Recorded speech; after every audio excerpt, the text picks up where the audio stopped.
ฝนตกตั้งแต่คืนบ่ทันเช้าอยู่จ้ายังตกอยู่นะจ้าตอนนี้เมื่อคืนยังตกแห้งกว่านี้จ้ะพระเจ้าฝ่าพระเจ้าฝนย่านแห้งจ้ะนอนอยู่ไห้อุ้ยสิออกมาเบิ่งอีหยังก็บ่กล้าออกมาจ้ะนอนหลีอยู่แต่ว่าฝนตกกับต้นไม้ก็ชุ่มชื้นอยู่จ้ะแต่ว่าอุ้ยตกก็บ่ได้เฮ็ดอีหยังก็บ่มีรายได้หยังเลยจ้ะเพราะว่าก็บ่ได้กรีดยางนะจ้ะถ้าจะจอบกรีดยางก็เว้นก็จอบบ่ได้แล้วจ้ะเป็นไงล่มนี่ก็ยังล่มอยู่จ้ะ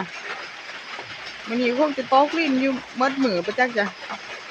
ทางใดฝนตกแน่เนาะจ้ะนี่ทางอุบลตกมัดคืนนี่ประจักเสียงฝ่าโอ้ยนี่ต้นมะม่วงเส้นเปียกนะจ้ะยางสิกรีดได้จังได้ด้วยนะจ้ะต้นมะม่วงทางมองอยู่เนี่ยจ้ะทางเสียงยังแค่เดินอยู่นะโอ้ยเสียงมัดต้นมะม่วงโอ้ยแห้งคักนะจ้ะในช่วงหน้าฝนจังซี่นะจ๊ะฝ่าห้องฝ่าหยังเฮาก็ต้องเฝ้าปิดโทรศัพท์นะจ๊ะอย่านะจ๊ะถ้านี่ทางแม่มาน้องปลายแต่ก็บ่เล่นนะจ๊ะเพราะว่าย่านแห้งนะแต่ว่าถ้าเกิดว่าปิดเครื่องเลยก็บ่ได้เด้อจ้ะเพราะว่าเครื่องโทรศัพท์เฮาสิเบิ่นเฮาก็มาเปิดโหมดเครื่องบินนะจ๊ะเสียงฝ่าห้องจ้ะเอ้ยปีนี้ฝนดีค่ะจ้าแต่ว่ารายได้จากยางกับบ่ค่อยได้รายนะจ๊ะเพราะว่าจังสี่ปีแต่จ้ะฝนตกมา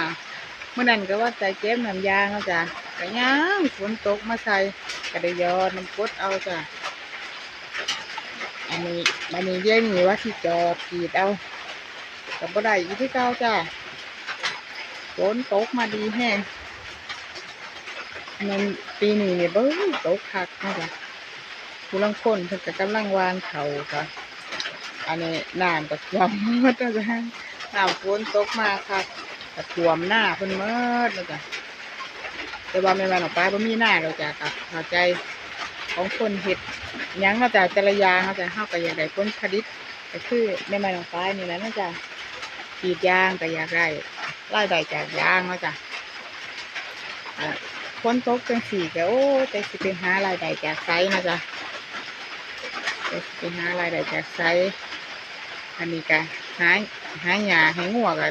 ฝนตกมาแล้วก็จะลำบากในการเอาหญ้าให้งัวสินะจ๊ะ